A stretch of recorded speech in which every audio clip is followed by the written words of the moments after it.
vamos a empezar nuestra plática. El día de hoy tenemos preparado un tema muy importante que es precisamente el tema del cáncer.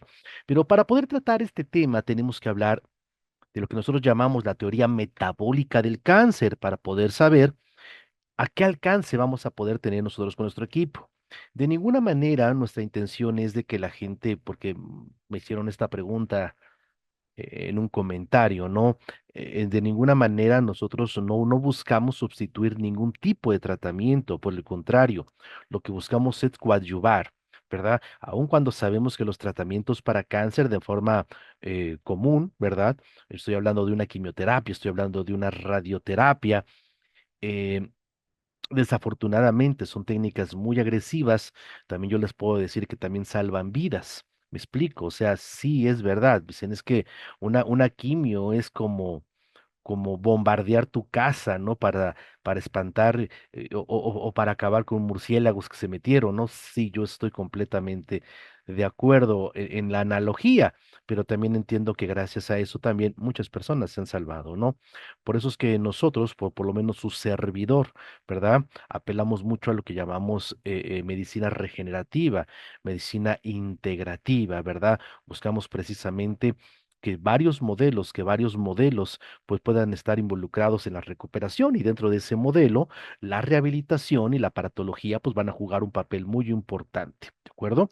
Entonces, bueno, en las últimas semanas he procurado, porque así me lo pidieron, ¿verdad? Que tratara de ser poco, eh, poco técnico, ¿verdad? O sea, que hablara menos de la enfermedad, ¿verdad? Porque pues mucha gente pues no le interesaba esa parte, ¿no? Bueno, he intentado entonces hacerlo de esa manera. Sin embargo, sí es importante en este tema tener un poquito de entendimiento de lo que nosotros podemos ofrecer. ¿De acuerdo? Entonces, sí es un poquito técnica la plática, ustedes me lo van a disculpar, pero es que el tema verdaderamente lo amerita.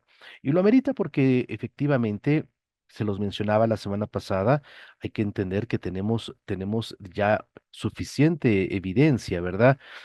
Sobre la importancia que tienen precisamente los terahercios, la emisión de terahercios y enfermedades tan importantes como es el cáncer, ¿no? Aquí van a ver precisamente dentro de la página de la University of Exeter, ¿verdad? Precisamente cómo se está hablando de la lucha contra el cáncer mediante la radiación de terahercios. O sea, existe evidencia tanto directamente de la emisión de la terahercios como así muchos aspectos que el cuerpo activa a través de la exposición a los mismos. Los terahercios van a generar dos tipos de elementos sobre nuestro cuerpo. Un beneficio en forma directa y otro por los estímulos que se producen en nuestro cuerpo como mecanismos de respuesta, ¿verdad? A esa emisión de terahercios. No sé si me di a entender, pero bueno, ahorita lo vamos a tratar de explicar desde varios puntos de vista, ¿no? Dice, es importante conocer cómo y dónde y cuándo actúan los biopagos en los organismos. Gracias, doctor Giovanni, yo estoy de acuerdo. Digo, usted es médico, yo estoy de acuerdo que nosotros pensamos así, pero mucha gente no lo ha visto así, ¿no? Y por eso dicen, es que hablan mucho de toda la parte científica. Nosotros queremos ser prácticos. Y lo entiendo perfectamente, ¿no? Pero ahora sí me van a ustedes a disculpar por la manera en que lo vamos a abordar, por favor, ¿de acuerdo? Bueno, muchísimas gracias. Miren, aquí tenemos otro artículo muy importante de cómo los fotones de terahercios, porque al final de cuentas recordemos que es luz y la luz pues está mediada precisamente, es un espectro electromagnético a final del día y el espectro electromagnético, las partículas que lo median son fotones, ¿verdad? Van a inhibir las células cancerosas a largo plazo. Esto es muy importante, ¿verdad? Eh, no estamos hablando que sean situaciones inmediatas, ¿verdad? Porque la persona que me decía hace unos días, me decía, oiga, es que a mí me meten a quimioterapia el próximo martes. Entonces, ¿me conviene más ponerme los terahercios y no meterme a la quimioterapia? Le digo, no, señor, yo creo que usted debe de tener un análisis muy importante, porque así como el tratamiento tiene un efecto positivo, su enfermedad está trabajando, por decirlo de alguna manera brusca, en forma negativa contra usted. O sea, es una carrera en contra. ¿Quién lleva más ventaja? Pues si el cáncer lleva más ventaja en usted, por el tiempo, bueno, pues entonces bien vale la pena que lo trabaje de manera integral. ¿Qué quiere decir? Que sin que deje usted su tratamiento alópata convencional, haga usted también el término importante de todo esto, ¿no? ¿De acuerdo? Entonces, muy, muy, muy, muy, muy importante saber que sí, pero necesitamos periodos prolongados, mucho tiempo, y después, lógicamente, de los tratamientos convencionales, continuar con él, porque también el cuerpo debe de recuperar su capacidad, ¿sí? Que ha perdido pues por la exposición, lógicamente, a un tratamiento tan agresivo como puede ser una quimio y como puede ser una radioterapia. Pero repito, no estamos diciendo que los vaya a sustituir, por el contrario, que sea complementario. La radioterapia, la quimioterapia salvan vidas. Eso es muy importante que lo sepamos. Vamos a verlo, por favor, vamos a ver un poquito. Bueno, para poder hablar de cáncer y otro tipo de enfermedades, tenemos que entender que estas enfermedades llamamos enfermedades complejas. ¿Qué quiere decir que sea una enfermedad compleja? Bueno, una enfermedad compleja es aquella que tiene muchos factores, que es multifactorial, me explico, que está bien documentado su relación que tiene como genética de la enfermedad, o sea, como principio, sí, de la enfermedad, cómo se desarrolla nuestro cuerpo, pues sí, claro, a partir lógicamente de la genética, me explico, ¿sí? Pero también sabemos que el medio ambiente va a jugar un papel sumamente importante. Entonces, cuando el medio ambiente, cuando la genética se conjugan de manera integral para poder desarrollar una enfermedad, a eso es a lo que nosotros le llamamos enfermedades complejas, ¿verdad? Quiere decir entonces que no nada más tenemos que pensar en un solo factor de riesgo, que hay múltiples factores de riesgos donde, repito, nuestra genética, el medio ambiente, como puede ser la exposición a ciertos elementos durante la alimentación, durante nuestro estilo de vida, etcétera, pues va a influir precisamente en el desarrollo de una enfermedad. A esto le llamamos enfermedades complejas, ¿de acuerdo? Nosotros sabemos que tenemos una plasticidad muy grande a nivel genética. ¿Qué quiere decir?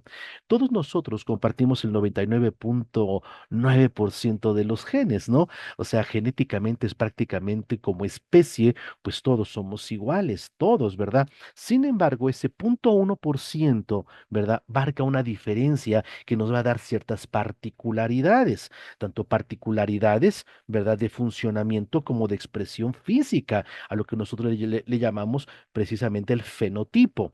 ¿De acuerdo? Nuestra información como especie está codificado, ¿verdad? En nuestros genes, en una cosa que vamos a llamar información genética, una codificación genética. ¿Qué es eso precisamente? Las instrucciones de cómo se deben de sintetizar todas las proteínas que con el cuerpo estamos constituidos, ¿de acuerdo? Pero en ese 0.1% encontramos una cosa que llamamos variabilidad genética. ¿Qué quiere decir? Bueno. Nuestro código genético está constituido por cuatro proteínas básicas que le llamamos nucleótidos, ¿de acuerdo? Adenina, citosina, timina, guanina, ¿de acuerdo? Estas cuatro proteínas se van enlazando, se van entretejiendo para ir formando un código, ¿me explico? Un lenguaje, ¿de acuerdo? Sin embargo, en algún momento, alguno de estas proteínas está colocada de forma diferente en nosotros, ¿de acuerdo? Y el simple cambio de que una pequeña proteína, ¿verdad? Un nucleótido, como este caso, aquí, esté cambiado o aquí, eso va a ser que se den características diferentes en cada persona. Por ejemplo, esta persona puede desarrollar el color rubio de su pelo y está el color oscuro. Un color claro en ojos o un color oscuro en los ojos, o bien, ¿verdad? La predisposición a ciertas enfermedades. Estas pequeñas variaciones, ¿verdad? le llamamos nosotros polimorfismos. Estos polimorfismos pues son la clave precisamente de lo que vamos a llamar variación genética, ¿de acuerdo? Variabilidad genética, especibilidad, o sea, vamos a ver que cada uno de nosotros tenemos ciertas especificaciones que nos hacen únicos, ¿verdad? Y probablemente irrepetibles, ¿de acuerdo? Ahora bien, esto también puede hacer, ¿sí? Que una proteína pueda estar formada o se sintetice de manera diferente de una persona en otra, ¿de acuerdo? Y de esta manera poder constituir también ciertas deficiencias funcionales en el cuerpo, lo que nosotros podríamos entender como una enfermedad, por ejemplo, o la tendencia al desarrollo a cierta enfermedad, ¿de acuerdo? Esa es una parte muy importante. Nosotros sabemos que el cáncer, pues, es multifactorial. ¿Qué quiere decir? Que requiere tanto del factor genético como del factor medioambiental. ¿De acuerdo? Esa parte dijimos que era mucho, muy importante. Y es muy cierto. Realmente vamos a ver que el 50% de los cánceres se contribuye, ¿verdad? Por el tipo de estilo de vida que nosotros tenemos, la exposición a ciertos elementos. O sea, es verdad, hay genes, ¿verdad?, que van a participar de forma muy activa. Ahorita los vamos a ver, pero también déjenme decirles, muchos virus participan en el desarrollo de cáncer, por ejemplo, el papiloma humano, por ejemplo, la hepatitis B sobre todo, ¿verdad? Son virus altamente genotóxicos, ¿de acuerdo? Vamos a ver que tenemos también ciertos alimentos, como por ejemplo comer ciertas sustancias que se desarrollen en nuestro cuerpo, como las llamadas nitrosaminas, cuando comemos embutidos o los hidrocarburos policíclicos aromáticos, ¿verdad? Hay gente que por su exposición laboral, por ejemplo, trabaja en un equipo de rayo X, por ejemplo. Bueno, eso tiene una gran incidencia. El tabaquismo, etcétera, etcétera, etcétera, ¿no? Entonces vamos a ver que realmente el cáncer es sumamente multifactorial, pero una gran cantidad va a tener un patrón hereditario, sí, sin lugar a dudas. Es mucho más riesgoso para una persona cuando ya en su familia ha habido antecedentes del cáncer, ¿no? Y si estos antecedentes son cada vez más cercanos, ¿verdad? A nosotros, primera o segunda línea, bueno, pues el riesgo es mucho más incrementado. Ahora, si no nada más es por el lado del padre, sino también por el lado de la madre, bueno, pues el riesgo se va sumando, ¿verdad? El riesgo genético se va sumando. Entonces, lógicamente, también esto no es también una condenación total. Va a haber personas que aun con alto riesgo genético no lo desarrollen. ¿Por qué? Pues porque se cuidan, porque contribuyen a mejorar su salud por también la vía epigenética, o sea, por la vía del medio ambiente, ¿de acuerdo? Pero es cierto, todos los cánceres van a tener marcado un gen el cual es responsable de ese desarrollo. Eso es muy cierto. ¿Verdad? El cáncer, vamos a ver que es un grupo de enfermedades, no solamente es una enfermedad, es un grupo de enfermedades y está causada precisamente porque ciertos genes se descontrolan y empiezan a generar una información errónea, donde empieza a haber un crecimiento indiscriminado y muchas veces que no se detiene, ¿verdad?, de ciertas células de un tejido en nuestro cuerpo. ¿De acuerdo? Así es como se empieza a formar de alguna manera el cáncer. Empezamos desde una célula. Sabemos que precisamente hay diversos genes responsables de lo que es el cáncer, ¿verdad? Por ejemplo, tenemos grupos de genes, por ejemplo, los llamados RB, el RB1, el RB2, el RB3, ¿verdad? Que tienen mucho que ver sobre todo con linfomas, por ejemplo, ¿verdad? Estoy hablando, por ejemplo, de cáncer de cerebral, cáncer de mama, cáncer de ovario. Tenemos los llamados genes RAS, que son varios genes RAS, el KRAS, el NRAS, el MRAS, ¿verdad? En los cuales, por ejemplo, está el cáncer de colon principalmente, algunas leucemias, están los llamados genes MYC, ¿verdad? El C, el N, el M, el L, ¿verdad? Que también tiene que ver con cáncer de mama, con cáncer de estómago, ¿verdad? Ustedes van a ver, tenemos otros genes, por ejemplo, el BCL1, el mama y cabeza de cuello, por ejemplo, o cabeza en general. ¿Por qué les digo esto? Esto es muy importante que lo sepamos. Pónganme atención. Si te das cuenta, un gen no es responsable en forma directa de solamente un solo tipo de cáncer. un mismo gen es capaz de poder activar, ¿verdad? Alteraciones en el crecimiento celular de múltiples tejidos en nuestro cuerpo, no de uno solo. Y esto es muy importante saberlo, porque todavía hace unos años se seguía con la idea de que cada cáncer era responsable de un solo gen, y eso no es verdad, eso no es cierto. Yo les platiqué la vez pasada cuando di esta plática, porque para mí fue muy importante, ¿verdad? Porque también se ha hecho un gran negocio de esto, ¿sí? Nosotros evaluamos una cosa que se llama riesgo genético. O sea, no podemos saber exactamente quién va a desarrollar más cáncer que otro, pues sin embargo, trabajamos con la probabilística. ¿De acuerdo? Por probabilística. Hacemos precisamente estudios en los cuales determinamos cómo está amplificado un gen. Si el gen está demasiado amplificado, bueno, esa forma de amplificación, de acuerdo al banco de datos que hay mundial, porque hay un banco de datos mundial de todo eso, ¿sí? ¿Cuántas personas desarrollaron cáncer? Ah, bueno. Voy a hacer mención, ¿no? Digamos que la amplificación, es que no sé si tengo aquí un ejemplo. Ok, ok. Muy bien. Esto es lo que nosotros hacemos. Esto se llama cribado, ¿sabes? Estamos haciendo un cribado. Esto.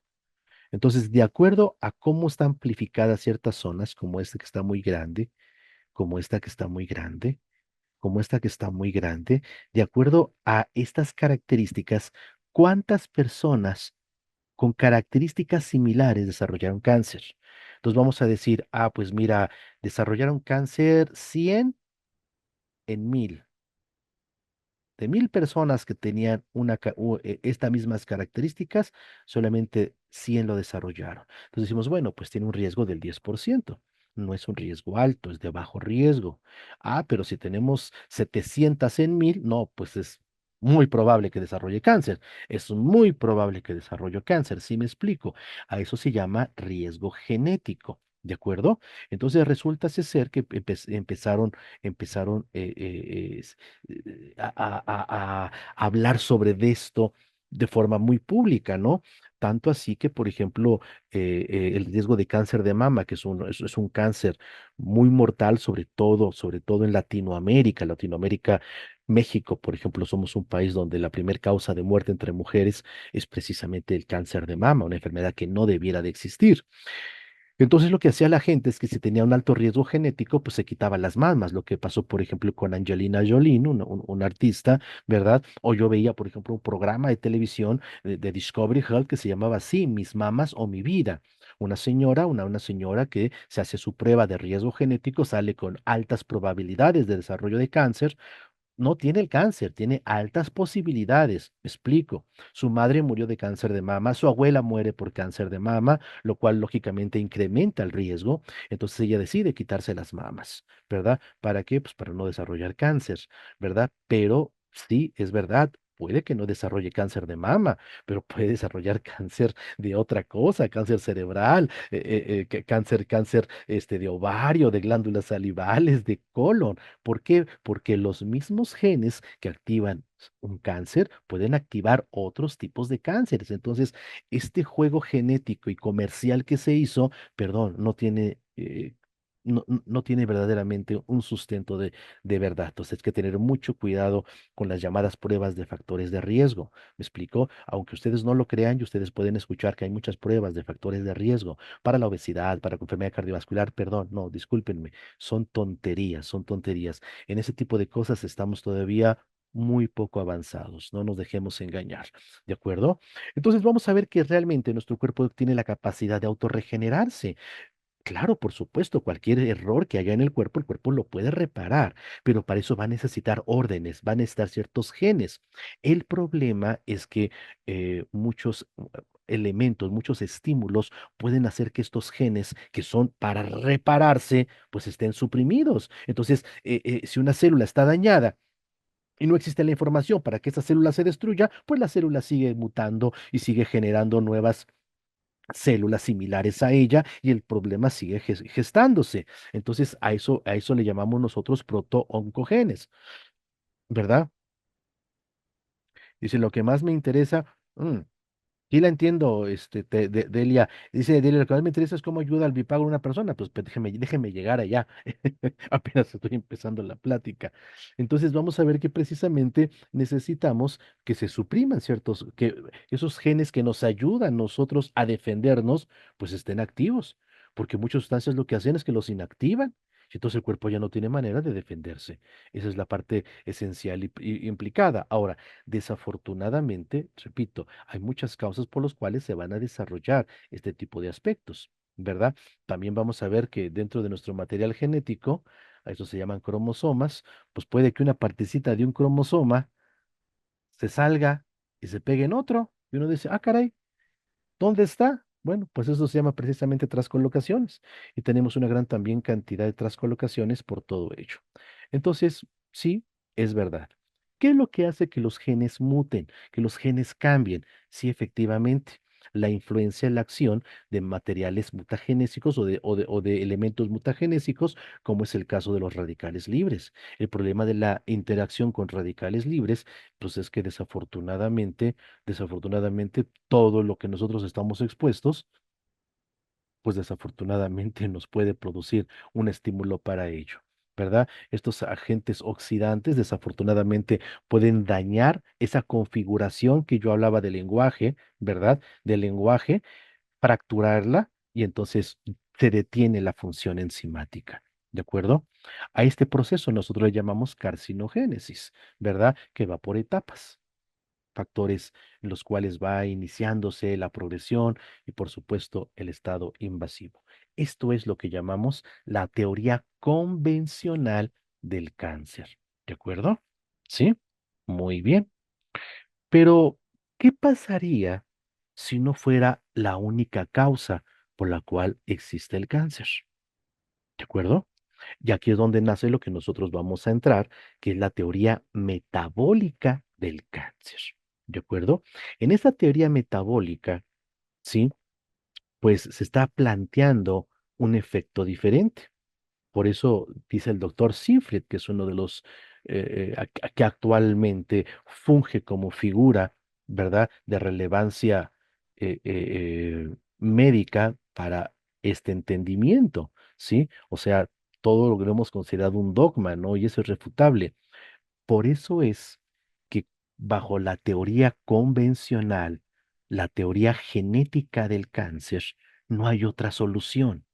Por eso no existe un tratamiento, ¿verdad?, alternativo en la medicina convencional que pudiera coadyuvar al cáncer, porque la ciencia dice, ¿cómo le ayudamos a que esta destrucción que se está haciendo del material genético no se esté produciendo, no se genere? ¿Cómo nosotros hacemos para que ese pedacito de un cromosoma regrese a su lugar? Pues eso no lo podemos hacer. ¿Me explico? Pensando en ese sentido, pues tienen razón. O sea, realmente tienen razón bajo ese sentido. Por eso es que en la medicina convencional no existe otra opción. Usted tiene cáncer y no tiene otra opción. Hay que destruir la célula por la vía de la quimioterapia o por la vía de la radioterapia. Y no estamos diciendo que no sea lo correcto. Hace rato dije, claro que sí, la quimioterapia y la radioterapia salvan vidas, ¿verdad? Pero vamos a ver qué más podemos hacer para poderlo coadyuvar. Entonces, vamos a buscar otras formas de poder interpretar el cáncer. Nosotros tenemos que entender que ya en la actualidad ya existe suficiente evidencia científica que está apoyando esta nueva teoría, la teoría metabólica del cáncer. Entender precisamente, mm,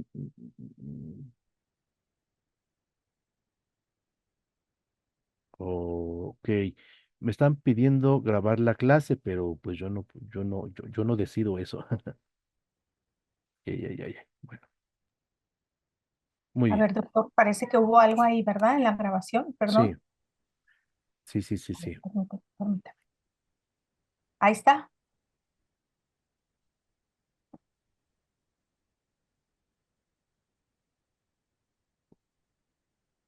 Ya, ahí está. ya, ya, ya. Gracias. Muy bien. Entonces, En ese sentido, vamos a ver que existe suficiente evidencia para poder decir, también podemos utilizar otros métodos que sean coadyuvantes, ¿verdad? Y esto nace precisamente desde hace muchísimas décadas. Desde muchísimas décadas, precisamente desde el año 1931, uno de los Nobel más en este momento renombrados por lo mismo, que fue el doctor Otto Wilbur, ¿verdad? Él nos habla precisamente de algo muy importante, de algo mucho, mucho, muy importante. ¿De qué nos habla él? Bueno, él nos habla de algo muy interesante. La célula cancerosa tiene ciertas características. Una característica muy importante es que solo puede consumir azúcar como fuente de vida y fuente de energía. Solo podría consumir azúcar, ¿verdad? Y esto es muy interesante porque precisamente es lo que nos permite, por ejemplo, en una tomografía, en un PET, ¿verdad? Hacer un estudio para ver dónde hay cáncer. ¿Por qué? Porque si la célula cancerosa solamente se puede alimentar de azúcar, nosotros le metemos un medio de contraste que es prácticamente azúcar. ¿Dónde se va a concentrar ese azúcar? Ah, pues en los órganos donde hay cáncer, ¿me explico? Entonces es una forma de poderlo evidenciar. O sea, esto ha ayudado mucho, pero tampoco nos hemos dado cuenta de que algo que es muy interesante, la parte esencial entonces tiene que ver con la forma en la que la célula produce la energía. Por eso le llamamos teoría metabólica, porque es de producción de energía. Bien, ¿qué fue lo que hizo el doctor Siegfried? Bueno, el doctor Siegfried lo que hace es que a una célula con cáncer, ¿sí? Le quita el núcleo celular y se lo pone a una célula sana, ¿verdad? Ese núcleo corrompido, ese núcleo que efectivamente, ¿verdad?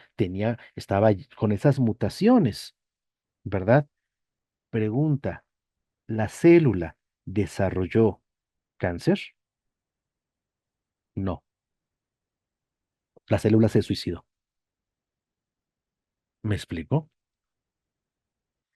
Ahora bien, hace lo contrario, ¿verdad? En un citoplasma enfermo pone, pone un núcleo celular sano.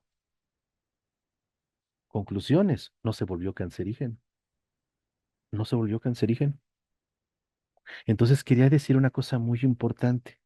La parte esencial para que se corrompa la estructura es la producción de la energía. Esa es la parte esencial. Y eso es lo que nosotros hemos estado estudiando últimamente. Ayer estuve en un congreso precisamente con una compañera por su aniversario de su clínica y todo. Hicimos un pequeño congresito y yo hablaba precisamente sobre disfunción mitocondrial. ¿Por qué? Porque esta es la parte central de la vida. Hablar de energía es hablar de vida. Vida es energía, energía es vida. ¿Cómo sabemos que una célula está sana, está joven, está fuerte? Por la cantidad de energía que está produciendo. Entonces vamos a ver que nosotros lo que tenemos que hacer es coadyuvar a que esa célula esté produciendo más energía, porque la falta de energía celular es lo que está generando que la célula, ¿verdad?, trabaje de manera deficiente y esto se convierta entonces en lo que nosotros conocemos como una enfermedad degenerativa, la enfermedad que ustedes quieran. Toda enfermedad a final del día Toda enfermedad al final del día es por falta de energía celular, incluyendo el cáncer. Y ya lo está demostrando el doctor Siegfried aquí, ¿verdad? Pero cuando yo empecé a estudiar la disfunción mitocondrial, pues me di cuenta de algo muy interesante, ¿no? Déjenme decirles que precisamente, dice, la disfunción mitocondrial es originada por una reducción en el potencial de membrana eléctrico y químico de la membrana mitocondrial interna. Recordemos que es precisamente en la mitocondria, ¿verdad? Cuando o donde se produce esa energía celular para todas las funciones. Vamos a ver que la disfunción mitocondrial o este proceso en el cual se va dañando nuestras mitocondrias y dejan de producir energía o se están muriendo, que entonces la célula ya no está funcionando adecuadamente. Me explico, ¿sí? Vamos a ver que tiene cuatro características importantes: hipoxia celular, estrés de retículo endoplásmico, inflamación sistémica de bajo grado y depletación de un factor de transcripción que llamamos AMPK, que es un circuito de energía alternativa que tiene nuestra célula para poder sobrevivir en momentos de máxima necesidad de energía, ¿no? Y entonces, si se dan cuenta, efectivamente, hablar nosotros de disfunción mitocondrial ya en general es un tema que se está discutiendo en los grandes sitios de la medicina. El cáncer como enfermedad metabólica, ya no solamente estamos hablando de que tiene que ver con la parte genética, la parte esencial, ¿verdad? Es entender que la célula está dejando de tener la suficiente cantidad de energía. Ahora nosotros lo que tenemos que hacer, ¿sí? Es ayudarle a la célula a producir esa energía. Pero para esto necesitamos una serie de elementos que es importante, ¿verdad? Que, bueno, pues un tratamiento integrativo. ¿Por qué? Porque desafortunadamente la gente está buscando remedios mágicos y eso no existe. ¿Me explico? No existen los remedios mágicos. La salud es un compromiso con nuestro cuerpo, es un compromiso con la naturaleza. Por eso, si no se quitan, ¿verdad? Los factores que fueron causantes de un problema de salud tan crítico como es el cáncer, pues difícilmente por sí mismo va a mejorar. Por eso es que el grueso de la gente, ¿verdad?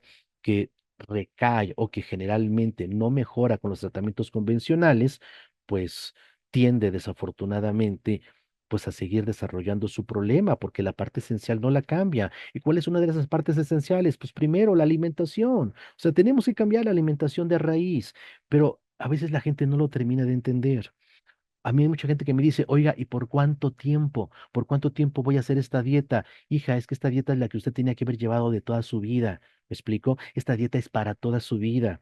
¿Por cuánto tiempo tengo que estar tomando algún tipo de nutriente o un antioxidante o alguna sustancia importante?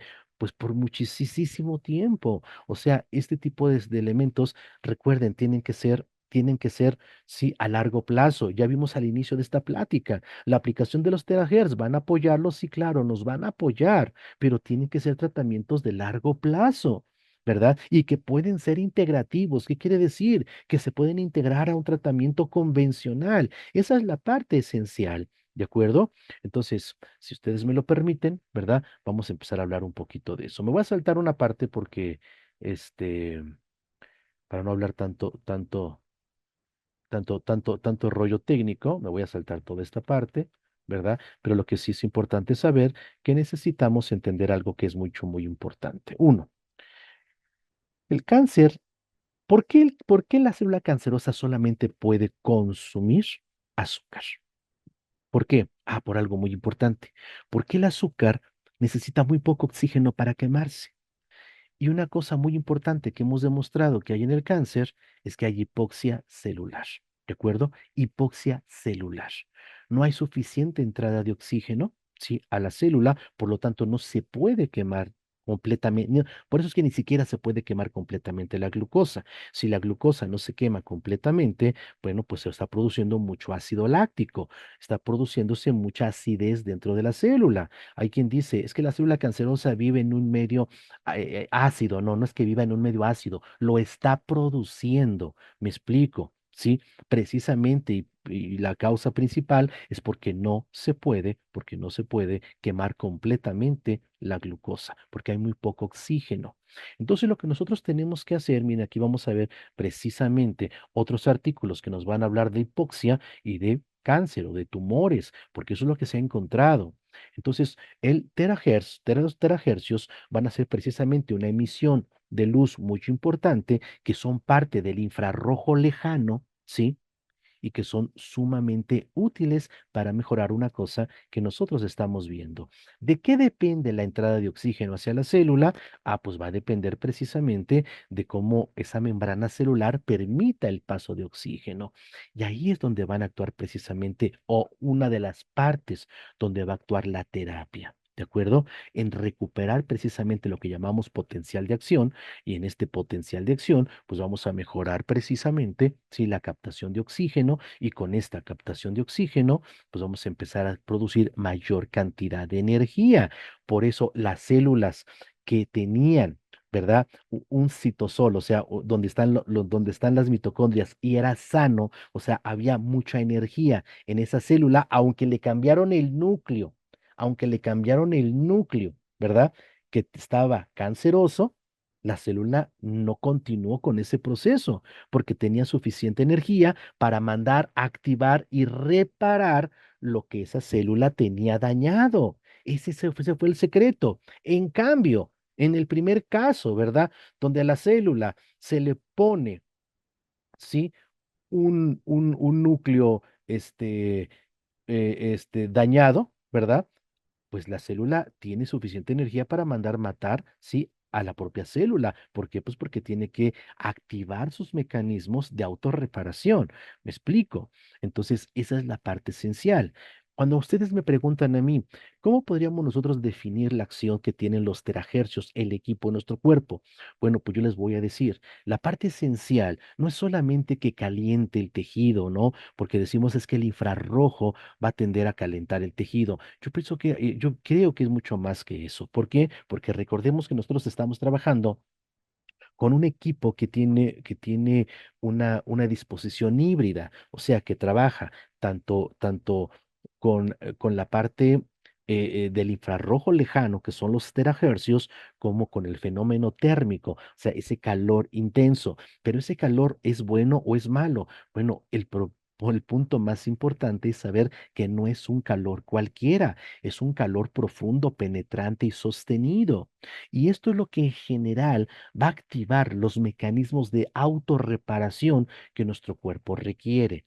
¿Me explico? ¿Sí? Y es precisamente por eso es que podemos tener una serie de fenómenos en el cuerpo que van a ser responsables de la autorreparación del tejido.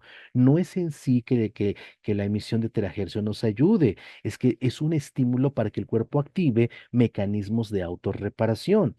Y esto es muy importante saberlo porque por eso no podemos decir que dos personas con el mismo problema de salud van a tener los mismos beneficios, desafortunadamente, porque no toda la gente tiene la misma capacidad, ¿sí? De autorrecuperación, por ejemplo. ¿Me explico? Entonces, ¿qué es lo que nosotros podemos obtener a través del uso del equipo? A través del uso del equipo, como son dos estímulos al mismo tiempo, vamos a tener beneficios muy importantes. Vamos a ver algunos de esos beneficios. Uno de ellos es por la activación del calor. Sí, claro, por supuesto.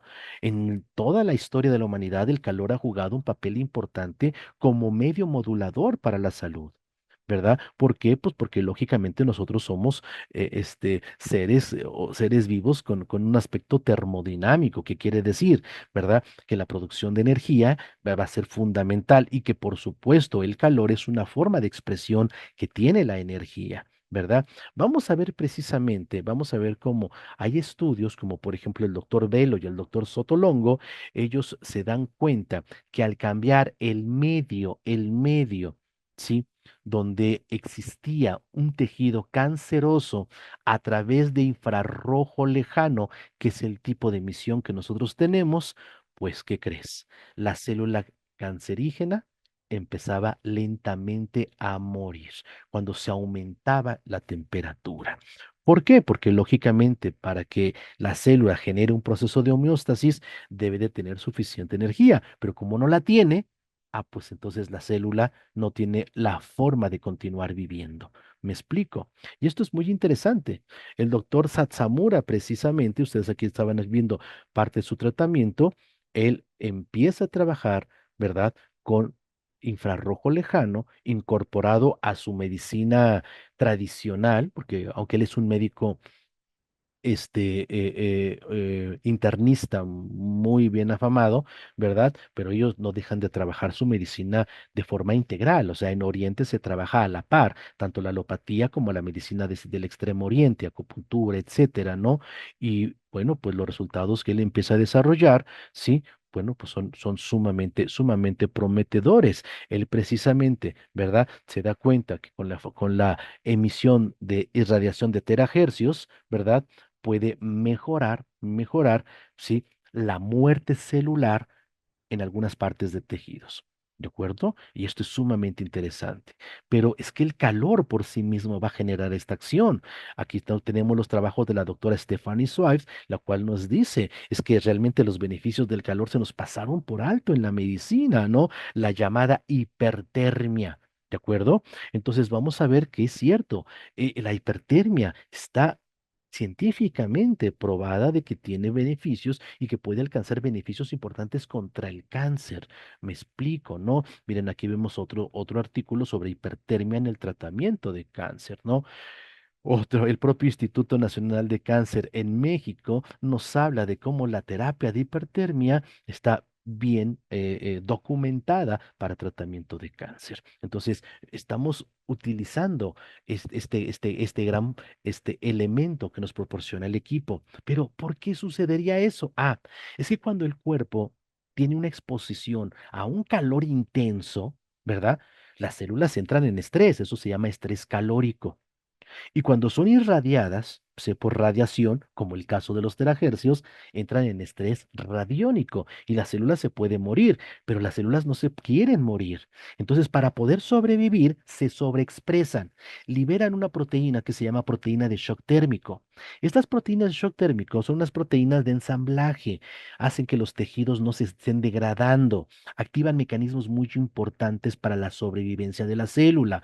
Por ejemplo, la producción de moléculas antioxidantes, como es el caso de la glutatión peroxidasa, la superóxido dismutasa, las catalasas. Por eso tenemos literatura que nos habla de la importancia del choque térmico y las implicaciones precisamente en tejidos con cáncer. ¿De acuerdo? Eso es muy importante. ¿Por qué? Porque esta liberación de proteína de shock térmico, que es un estímulo de ese calor intenso, hace que se promueva la síntesis de colágeno. Por eso la gente con artritis mejora. Mejoran los procesos de cicatrización. Por eso la gente que tiene una úlcera varicosa mejora. Mejora la respuesta inflamatoria en general, la respuesta inmunitaria. ¿Verdad? Mejora, ya lo dije, la fabricación de antioxidantes, mejora la sensibilidad a la insulina, por eso es que la gente con diabetes se puede ver beneficiada, mejora el crecimiento muscular cuando hay un estímulo, por ejemplo, la gente que está haciendo ejercicio, ¿verdad? Activa los procesos de muerte programada celular, que es la apoptosis celular, ¿no? Los procesos de autofagia, la autorrecuperación celular, mira qué cosa tan interesante, ¿no? Mira, la expresión de la proteína de shock térmico 70, HCP70, en carcinoma escamocelular bien diferenciado y mal diferenciado de cavidad oral. ¿Qué quiere decir? Que empieza a ser un marcador, ¿no? Si yo hago una prueba clínica, ¿verdad? Y esta proteína de shock térmico está activada, quiere decir que probablemente el paciente esté teniendo, ¿verdad? Crecimiento anormal en la cavidad y el cuerpo está buscando repararse. Por eso si nosotros apuntalamos esas vías naturales que el cuerpo tiene, pues el cuerpo tiene capacidad de autorregeneración, ¿verdad? Entonces, mira, ya se están ocupando como vías de pronóstico y de propio tratamiento las proteínas de shock térmico, ¿verdad? Mira, la proteína de shock térmico en la inflamación y en el cáncer. Qué cosa tan interesante. Ahora, ya lo dijimos. Una de las cosas que va a hacer precisamente el equipo, su irradiación electromagnética puede mejorar, ¿sí? La carga electromagnética de la membrana celular y con esto captar más oxígeno. Si se capta más oxígeno, pues hay más forma de que la célula tenga más energía, porque acuérdense que dijimos, el problema es que hay hipoxia en el terreno celular. ¿Me explico? Sí, mira, la falta de oxígeno de las células de cáncer induce el crecimiento y a la metástasis. Entonces nosotros vamos a ocupar que entre más oxígeno, ¿de acuerdo? El propio doctor, Toru Abu, ¿verdad? Un gran inmunólogo, él nos dice cómo el sistema inmunológico puede estar alterado, ¿sí? Porque hay una respuesta de alteración nerviosa, o sea, cómo el sistema nervioso, ¿verdad? Implica que el sistema inmunológico se ve afectado. Por eso es cierto, las emociones pueden jugar un papel crucial dentro de todo esto, sin lugar a dudas, sin lugar a dudas. ¿Me explico? Entonces, lo que él nos demuestra, y esto es muy importante saberlo, y por eso lo estoy viendo, es que precisamente con infrarrojo lejano, ¿verdad? particularmente en la aplicación en la espalda, propicia un equilibrio entre el sistema nervioso simpático y el parasimpático, influyendo también en la respuesta del sistema inmunológico. Con ello, lógicamente, para mejorar el cáncer, ¿verdad? Cosas que se demostró aquí en La Habana, también ese tipo de estudios se hicieron. Entonces, para nosotros, la utilización de los SAPs de terahercios, mira, aquí nos está hablando de cómo tiene implicaciones a través, por ejemplo, en nuestras células para formación de células nuevas, de células madre. ¿Me explico? Y esto es un gran beneficio. ¿Por qué? Porque para mí, algo que me ayude a autorrepararme, me ayuda a la liberación de células madre, pues es muy importante. Primero, porque va a acabar con la inflamación. Segundo, porque me va a ayudar a la reparación del tejido.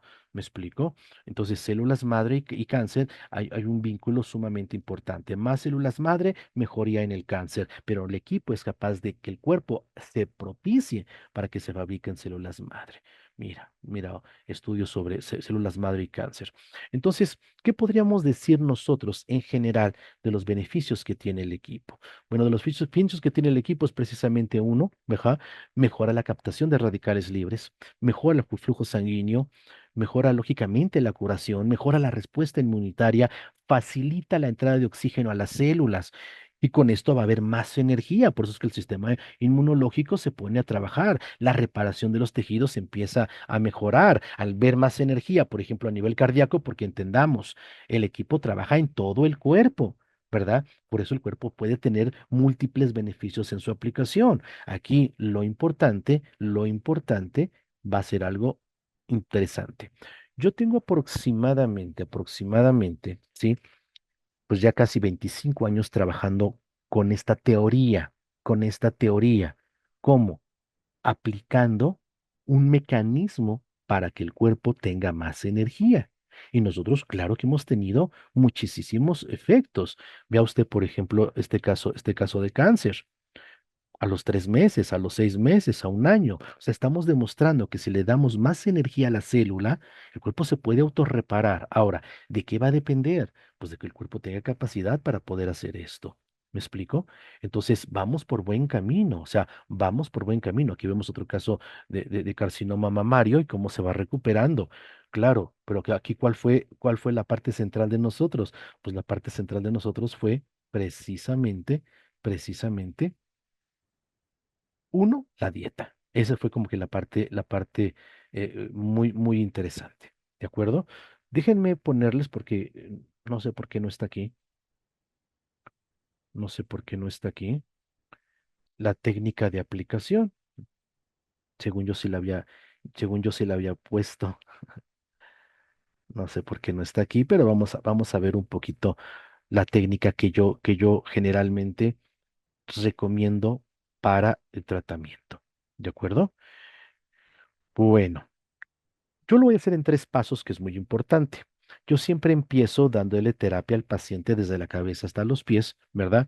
En forma muy interesante, porque es una cosa que llamo precalentamiento. ¿Qué quiere decir con esto? Con esto quiero que la circulación se empiece a activar, sí que los mecanismos de defensa inmediatos se empiecen a activar, porque esto es un estímulo aparentemente de agresión para el cuerpo, ¿no? Entonces, con la menor ropa posible, ¿verdad? Aplicarlo en forma circular desde la cabeza hasta los pies de aproximadamente de 5 a 15 minutitos. Lo mismo lo vamos a hacer por la parte posterior, o sea, por la parte de la espalda, ¿verdad? De 5 a 15 minutitos aproximadamente. De acuerdo, un precalentamiento. El paciente tiene que empezar a sentir rico ese calorcito, se lo vamos a estar pasando. De acuerdo, después vamos a hacer desplazamientos largos, rectos, desde la cabeza hasta los pies, rectos, rectos, rectos, rectos, rectos, rectos. ¿De acuerdo? Sí, también 15 a 20 minutitos. Aquí sí ya estamos haciendo profundidad. Aquí sí ya estamos trabajando en profundidad. Aquí sí ya estamos activando los mecanismos reparadores, como la formación de proteína de choque térmico, por ejemplo. Y vamos a darle, aparte de eso, ¿sí? Unos 20 minutitos en punto fijo. ¿Qué llamamos punto fijo? Donde esté el problema de salud. Me explico. Si el paciente tiene un problema en hígado, bueno, pues ahí le vamos a dejar un ratito. Claro, no lo podemos hacer constante porque si no la zona se calienta y el paciente va a sentir incomodidad, pero pues un buen ratito y después se lo pasamos por otro lado y otra vez regresamos ahí, se lo pasamos por otro lado y regresamos ahí, aproximadamente unos 20 minutitos. Yo generalmente siempre termino estimulando centros nerviosos importantes, como es la palma de las manos y la planta de los pies. Y ahí me puedo llevar otros 5 minutitos. Quiere decir que nuestra terapia ideal, pues puede llevarse de 30 hasta 50 minutos aproximadamente. Ahora, ¿cuál es lo más ideal? Lo más ideal, queridos amigos, es que se haga diario. O sea, este tratamiento se tiene que hacer diario, en cáncer diario y hasta varias veces al día. ¿Me explico? En conjunto con una dieta rica en antioxidantes, muy baja en sal, lo más que se pueda quitar la sal, quitar las cosas fritas, ¿verdad? Bueno, pues va a ser de alta utilidad para la persona. Si esto va acompañado de mecanismos tan importantes como el consumo de sustancias antioxidantes por la vía de la suplementación, pues qué bueno, ¿verdad? Y si el paciente ha decidido entrar a quimioterapia o entrar a radioterapia, bueno, pues que deje un poquito la suplementación, pero que se siga aplicando los terahertz, ¿verdad? Aun cuando lógicamente, sí esté entrando en este tipo de terapias. ¿De acuerdo? Entonces, la clave va a estar en el estímulo continuo, el estímulo continuo. ¿De acuerdo? Y ahí es donde nosotros pues vamos a poderle apoyar a la persona diciéndole pues tenga confianza, o sea, le va a servir y va a apoyarse el tratamiento que usted ya decidió, porque a final del día pues tiene que ser una decisión de la persona. Eso sí, de que va a depender la recuperación de la capacidad de respuesta que el cuerpo tenga. ¿De acuerdo?